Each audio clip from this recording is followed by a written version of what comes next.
नमस्कार दोस्तों, मैं आप सभी का स्वागत करता हूं। जैसा कि आपको पता है सब चीज़ें क्या चल रही थी, क्या चीज़ें हो रही थी और बहुत दिन से मैं नई वीडियो बना रहा था। क्योंकि पेपर की डेट आ गई थी, सब लोग अपनी प्रिपरेशन कर रहे थे और उसमें से मैं भी था कि सब लोग अपनी तैयारी करें। पर आपको पता है कि जो है ये आयोग, ठीक है, ना ये कोर्ट के डिसीजन को कुछ मानता है, ना ये किसी के भी डिसीजन को मानता है। और सबसे बड़ा ख़तरनाक आदमी इसमें कोई और नहीं, चेयरमैन है प्रवीर कुमार है। प्रवीर कुमार दिसंबर 2019 में ज्वाइन करते हैं और दिसंबर 2019 से आप इतिहास काल उठा के देख लो, जनवरी 20 में एक परीक्षा हुई थी जो जूनियर असिस्टेंट की थी, वो पहले से निर्धारित थी, बात समझिएगा। उसके बाद आज तक ना कोई वैकेंसी आई और ना कोई परीक्षा हुई। ठीक, रीज़न क्या है ये बात अलग है, ठीक है, वो हटा देते हैं। क्योंकि उत्तर प्रदेश में बहुत सारी संस्थाएं और हैं, हर संस्थाओं की परीक्षाएं हुई। तो ये यूपी ट्रिपल एससी आयोग की ही परीक्षा नहीं हुई 2 साल में। एक परीक्षा इन्होंने कराया प्रवीण कुमार जी ने, और वो भी पेट की परीक्षा। क्यों? पेट सरकार की नज़रों में थी। तो मैं इन सब चीज़ों को बताना इसलिए चाह रहा हूँ कि मैं पहले दिन से मैंने कहा था सबसे खतरनाक आदमी जो बैठा है, चेयरमैन बैठा है। यूपीपीएससी का जब चेयरमैन बदला, ठीक है, सरकार हटा दो, सरकार की तो बात ही मत करो, पैरवी की बात मैं कर रहा हूँ। चेयरमैन बदला, चेयरमैन जब बदले इसके यूपीपीएससी के जो आए थे, ठीक है, इससे पहले उन्होंने धड़ाधड़ वैकेंसी पूरा करने लगे। पुरानी 2013 की जेई की वैकेंसी को पूरा करवा दिया। ठीक, क्यों? क्योंकि जो है उनकी छवि अच्छी थी, उन्होंने अपने हिसाब से काम किया। जब कोई वैकेंसी किसी आयोग में पहुंच जाती है, जब सरकार के स्तर पे कुछ नहीं रुका होता, तो पूरी जिम्मेदारी आयोग की हो जाती है, समझ रहे हैं। तो ये आयोग जो है, आयोग तो सब भी ठीक, काम सिर्फ और सिर्फ ये चेयरमैन के उस पर करते हैं और ये चाहते हैं कि दिसंबर आए यहाँ पर रुक जाए। क्यों चाहते हैं ये बात मैं नहीं करूँगा, ठीक है, ये सब आप अपने हिसाब से अनुमान लगा लीजिए ऐसा क्यों चाह रहे हैं। ठीक, तो यहाँ तक तो बात हमें समझ में आ गई।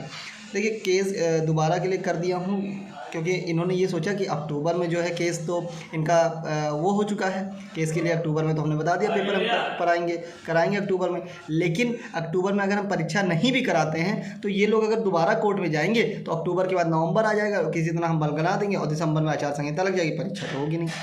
जेई की परीक्षा को फिर इन्होंने नज़रअंदाज किया। जेई क्या, कोई परीक्षा यूपी ट्रिपल एससी से हो ही नहीं रही, जेई ही क्या कह लो, ठीक है। आप मेरी बात समझो, कोई परीक्षा नहीं रही। मंडी परिषद की परीक्षा जो ये 6/2018 की थी, इसकी परीक्षा के लिए कुछ काम हो रहा है, ठीक है। मेंस जो उसकी परीक्षा है, उसकी भी परीक्षा के लिए थोड़ा बहुत जो लोअर्स की है उसकी भी परीक्षा हो सकती है, लेकिन जूनियर इंजीनियर की परीक्षा नहीं होगी। इतनी बात तो मैंने आपको बता दिया कि क्या हो रहा था, ठीक। और मैंने दोबारा से अपने कोर्ट में कर दिया है, तो वो 2-4 दिन में जो हियरिंग हो जाएगी, आप समझ लो वकील और उनका सबका हिसाब किताब क्या रहता है। अब रही बात इस चीज़ की कि अब हमें क्या करना है। एक चीज़ याद रखना, जागती हुई आंखों से सपने वही देखते हैं जिनको सपने पूरा करने का, जिनके अंदर साहस होता है, ठीक है। हम सोच तो रहे जेई बन जाए, सब चीज़ हो जाए, पर उस सपने को पूरा करने का साहस भी हम में होना चाहिए। हमें पता है कि हम जब इस मार्ग पे हम लोग चलेंगे तो बहुत सारे कष्ट आएंगे, बहुत सारी दिक्कतें आएंगी। इतिहास किसी ने ऐसे नहीं रचा, पहले के लोगों ने इतिहास रचने के लिए उन्होंने ही पहले बहुत परिश्रम किया, बहुत कठिन मार्ग उनको मिले, उस सभी मार्गों को पार करने के बाद उन्होंने इतिहास रचा, ठीक है। तो कहने का मतलब है, जागती आंखों से सपने आप देख तो रहे हो, लेकिन उसको पूरा करने का क्या साहस है आपके अंदर। मैं मान लूँ कि ये, अगर मैं चाहूँ तो मैं भी यहाँ से हट जाऊँ, मैं ये मान लूँ कि ये मेरी परीक्षा केवल थोड़े है, सिर्फ मेरी परीक्षा नहीं है, सबकी, हर एक उस व्यक्ति की है जिसने इस फॉर्म को भरा है, चाहे वो टॉपर हो चाहे वो लोअर क्लास का, सभी का दायित्व बनता है कि इस परीक्षा को पूरा कराना है। अभी तो मार्ग में बहुत सारी कठिनाइयां हैं, वहाँ तक उस लक्ष्य को, जब हम किसी चीज़ को करना चाहते हैं तो सबसे पहले उसका लक्ष्य निर्धारित करते हैं, फिर उस लक्ष्य पे जब आगे बढ़ते हैं तो आगे बढ़ते बहुत सारी कठिनाइयों का सामना करना पड़ता है हम लोगों को, तब जाके उस लक्ष्य तक पहुँचते हैं। कहने का मतलब ये है कि अगर आपसे मैं एक बात साफ कहूँ तो कहने का मतलब ये है कि आप जितना लक्ष्य पे बढ़ोगे उतना आप और अच्छे होते जा रहे हो। हमने अगर 5 साल अपने खोए हैं तो हर एक वो व्यक्ति जिसने अपना 5 साल खोया है इसमें, तो उसने एक चीज़ पाया है, क्या? नॉलेज। उसने उस नॉलेज को गेन किया है जो शायद जल निगम 2016 में जो लोग पहुँचे होंगे तो उन्हें शायद वो पीएचडी ना आ रही हो, वो सब्जेक्ट ना हो। आज आपको सारे सब्जेक्ट आ रहे हैं, आपकी नॉलेज इतनी ग्रोथ की है। तो निगेटिविटी को पॉजिटिविटी में बदलो, कि हाँ हमने अगर इतना समय खोया तो अब हम इंजीनियर बन के जाएंगे तो अपने उत्तर प्रदेश के लिए या उस डिपार्टमेंट के लिए इतना बेस्ट करेंगे कि वो एक मिसाल बनेगी इंजीनियर के रूप में। ठीक, ये एक तो पॉजिटिविटी होगी। लेकिन जाएंगे कैसे? क्योंकि रास्ते में तो इन्होंने रोक दिया है ना, पूरी तरीके से रोक दिया है। एक एक विभाग की वैकेंसी का रिकॉर्ड इतनी वैकेंसी खाली है कि विभाग के एई, अगर जब ए की वैकेंसी हो रही तो जे की क्यों नहीं हो रही भाई? जब एई भरे जाएंगे तो उनके अंडर में जेई काम करेंगे ना, कि बिना जेई के काम हो जाएगा? हाँ, तमाशा बना के रख दिया है। एक आप समझ लो कि ये आपके पास लास्ट करो या मरो की स्थिति वाली चीज़ें हैं। आपको पता है, कहते हैं कि निद्रा भोजन भोज्य है, ठीक है, ये नर मनुष्य समान, ठीक है, और अधिक ज्ञान एकलव में नर बिना ज्ञान नर बिना ज्ञान नर पशु समान। इसका मतलब समझते हो आप कि इस पृथ्वी पर मनुष्यों से ज़्यादा शक्तिशाली जीव जंतु थे। बात समझिएगा, इस पृथ्वी पर मनुष्यों से ज़्यादा जीव जंतु थे, लेकिन पृथ्वी पर राज किसने किया था? राज किया था मनुष्यों ने। कैसे? अपनी बुद्धि से, अपने विवेक से। शेर, हाथी, ये सब कितने शक्तिशाली जानवर जीव जंतु हैं।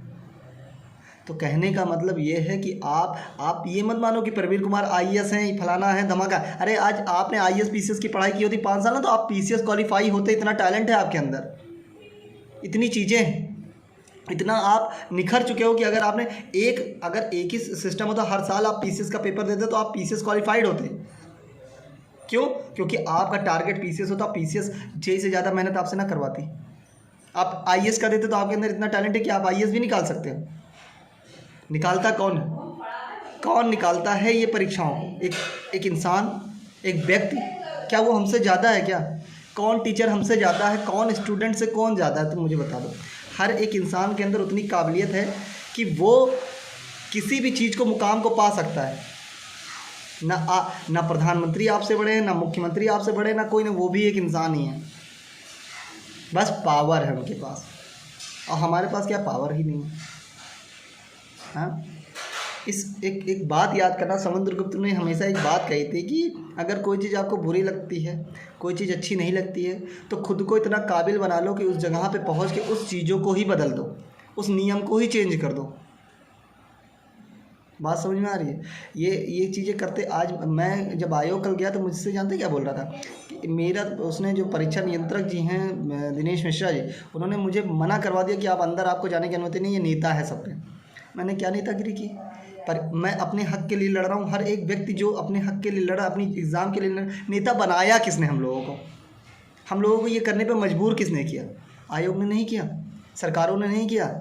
हाँ, अगर टाइम से परीक्षा होती तो हम भी कुछ ना कुछ कर रहे होते ना अपने जीवन के लिए। हम क्यों ये तमाशा फर्जी यूट्यूब पे और फलाना पे आके करते? बात समझो। किसी के पास जितने दिन हमने इतना समय, 2 महीने, इतना समय, 3 महीने इसमें दिया, उसका रिजल्ट ना मिले, और उसके बाद उस समय हम अपने टेक्निकल सब्जेक्ट सारे नहीं ख़त्म कर सकते थे। सारे टेक्निकल हम भी पढ़ के ख़त्म कर देते थे। हाँ, 3 साल से हमने नहीं पढ़ाई की कुछ। तो भैया कहने का मतलब ये है कि चाहूँ तो मैं भी यहाँ से हट सकता हूँ, लेकिन मैं नहीं हटूँगा। क्यों? क्योंकि इतने लोगों की जिम्मेदारी है। एक निर्णय आपका ये दिखाता है कि आप अपने लिए ज़्यादा सोचो कि अपने से पहले सभी के लिए सोच रहे हो, तब बड़ा निर्णय बनता है। आपको बात समझ में आ रही है? 6 तारीख को आप एक डेट याद रखो, 6 तारीख से लगातार प्रहार करेंगे। यूपी ट्रिपल एससी हो, चाहे बीजेपी कार्यालय हो, ज़्यादा से ज़्यादा लोग पहुँचो। अब नहीं तो भाई, आपके हर एक व्यक्ति का कर्तव्य होना चाहिए कि अगर कोई एक व्यक्ति आगे खड़ा है तो हम सब उसके साथ लग जाएं और इस परीक्षा को सफल बनाएं। मानता हूं कि 1400 लोग का सिलेक्शन होगा, लेकिन जो 7000 वैकेंसी अध्याचन आयोग में पड़ा वो भी निकलेगी। हाँ, चाहे पुराने हो चाहे नए बच्चे हों, उन सभी का पहला मौलिक कर्तव्य होना चाहिए। समझ रहे हो मेरी बात को? ये आप समझो कि एक एक चीज़ के लिए आपको क्रमबद्ध हो जाना चाहिए अपनी कर्तव्यों को पूरा करने के लिए। भाई, आप पेट का फॉर्म दिए, चलो ठीक है, 75 नंबर गेन किया आपने, 80 नंबर गेन किया, आप तैयारी करने लोगों लेखपाल, मेरी बात समझना, कल को जेई की परीक्षा होने लगे, आप कहाँ के रह जाओगे? जिसका टेक्निकल कंप्लीट है वो भी अगर नॉन टेक पूरा पढ़ने जाता है ना, तो 2 महीने बाद उसके भी दिमाग से निकलने लगते टेक्निकल। टाइम मैनेजमेंट आप उनसे सामना करोगे जो पीसीएस की तैयारी करे, वो आके लेखपाल दे रहे हैं। बड़ा कुछ भी नहीं है, बस सिलेबस की बात होती है कि आपको क्या मिला पढ़ने के लिए, आप कितना टाइम दिए। नहीं, कौन सी परीक्षा आप निकालते रहे, एनटीपीसी ना निकालते कि ग्रुप डी ना निकाल पाओ, कौन आपसे बड़ा है कौन? ये आईआईटी कानपुर से इन्होंने आईआईटी की, प्रवीण कुमार जी ने, फिर भी इन्होंने नहीं पता कि इंजीनियरिंग की क्या हालत है। यूपी पीसीआर में 4थी बार वैकेंसी आने जा रही है अक्टूबर नवंबर में, 5 सालों में। सरकारियों की बैठे हुए हैं, पते नहीं क्या है विभाग का, क्या क्या हो रहा है। इनके मंत्रियों की कहानी सुन लो, मंत्रियों को कुछ नहीं पता। तो कहने का मतलब ये है, उस दिन मैं और हम तो कहते हैं आमरण अनशन या जो भी अनशन हो, जो भी हो, लेकिन उस दिन पानी और दाना ये नहीं जाएगा हमारे अंदर शरीर के। ये आखिरी लड़ाई, परीक्षा की तिथि, सिलेबस, ये दोनों अक्टूबर के ही मंथ में होना चाहिए। दोनों अक्टूबर में ये परीक्षा हमारी होनी चाहिए। That's clear. हमें नहीं पता आप कोई वैकेंसी कराओ चाहे ना कराओ, समझ रहे हो मेरी बात को? तो ये आप समझो कि आप एक मार्ग पे चल रहे हो, उसमें कठिनाइयाँ बहुत है, उस कठिनाइयों से इधर उधर नहीं भटकना है, अपने टारगेट को याद करो। ये उन सभी बच्चों का है, ये उन सभी बच्चों के लिए जो इतने सालों से तैयारी कर रहे हैं इलाहाबाद में बेचारे रह के, चाहे जो भी व्यक्ति हो, चाहे वो मेरा विरोधी हो, चाहे मेरा वो पक्षपाती हो, लेकिन उन सभी बच्चों का है। उनको भी नौकरी मिल जाएगी तो वो भले आज मुझे गाली दे रहे होंगे, दिए होंगे, ठीक है, लेकिन कल वो कहेंगे कि हाँ संदीप दुबे भाई ने प्रयास किया और हम सब लोगों की एकता ने ये कर दिखाया। वो भी अगर 70,000 कमाएंगे तो एक बार उनके भी मन में आएगा, क्योंकि हमारी व्यक्तिगत किसी से कोई लड़ाई नहीं, किसी भी व्यक्ति से कोई लड़ाई नहीं है, हमारी दोस्ती सभी से है। और हमारा शुरू से ही रहा, मैं किसी से लड़ाई झगड़ा में हम लोग नहीं पड़ते हैं, ठीक है। तो ये आप याद रखो कि इन सब चीज़ों से कोई वो नहीं है, चाहे वो हमारे विरोध में हो, भले उनको लग रहा हो कि ये गलत किए हों, कुछ सही किए हों, ठीक है, लेकिन जिस दिन ये भर्ती प्रक्रिया पूरी हो जाएगी और इसकी परीक्षा हो जाएगी, वो भी हमारे साथ है। और उसके बाद हमें साथ क्या चाहिए, उसके बाद मैं भी नहीं कभी नज़र आऊँगा इस सब चीज़ों में, कभी नहीं। लेकिन इस आज के समय में जो आज है, इसको हमें करवाना है, क्योंकि आज हम निखारेंगे तभी फ्यूचर बनेगा। एक उम्र बीत चुकी है, और एक उम्र बीतने के बाद आप समझ सकते हो कि आपके अंदर वो क्षमता नहीं रह जाती जो क्षमता आप स्टार्टिंग में गए होगे, और इलाहाबाद या कहीं पे भी, तो वो क्षमता रही होगी, वो कैपेसिटी रही होगी। हाँ, तो ये सबसे बड़ी बात है। एक व्यक्ति कोई गाना गा देता है बचपन का प्यार, तो उसे क्या होता है ना, उसे पूरे स्टेट के जो है बघेल साहब जो हैं आ जाते हैं, उसको जो है वो करती, ठीक है, छत्तीसगढ़ के मुख्यमंत्री, ठीक है, और उसको वो करते हैं, बाकी करोड़ों अरबों रुपए, चलो ठीक है। और जो एक व्यक्ति जो तैयारी कर रहा है, वो व्यक्ति जो भारत के लिए कुछ करेगा, वो व्यक्ति जो इस उत्तर इंजीनियर क्या है, उत्तर प्रदेश या भारत के डेवलपमेंट का एक मुख्य भाग है। हाँ, जो कुछ उत्तर प्रदेश के लिए करेगा, कुछ ऐसा करेगा देश के लिए जो देश को गौरवान्वित करे, तो उसका बचपन जो बीता, वो उसके 5 साल, उसका क्या हिसाब है? उसका क्या हिसाब है? जिनको इंडियन आइडल में जाना होता है, वो कितनी कड़ी परिश्रम करते हैं, तब वो इंडियन आइडल में पहुंचते हैं। यार, किसी का गाना एक अगर वायरल हुआ, कुछ भी हुआ, आप उसको प्रमोट करने के तौर पे आप उसको अच्छे सिंगर वाले कॉलेज में एडमिशन कराओ कि यार तुम उसको भगवान बना दोगे। और जो बच्चे पढ़ रहे हैं उनका क्या, जो 2-2 हज़ार रुपये के लिए तरस रहे हैं, उनका क्या? उनका क्या है? उनके अस्तित्व के बारे में क्या सोचा आपने? हाँ, मैं बहुत ज़्यादा सोच लेता हूँ, मेरा दिमाग माइग्रेन कर जाता है, दर्द होने लगता है, ठीक है। मैं इसीलिए मैं जब से बीच में हटा था ना, मैं बहुत शौक, आज 2-4 दिन से मेरी नींद गायब हो गई है, पढ़ाई किताबें उठ नहीं रही हैं, हाँ, दिमाग में बहुत टेंशन हो जाती है। तो भैया सभी से हाथ जोड़ के विनती है, आप डेट फिक्स हो गई है, डेट है 6 तारीख से लगातार, कैसे आप सब अपने हिसाब से आओ, आयोग पे पहुँचो, क्या डिसीजन है, क्या है, सब वही होगा। किसी भी व्यक्ति को अगर पकड़ के लेके जाते हैं या मुझे ही लेके जाते हैं, तो वो आपकी जिम्मेदारी है कि मैं वहाँ से छूटूँ।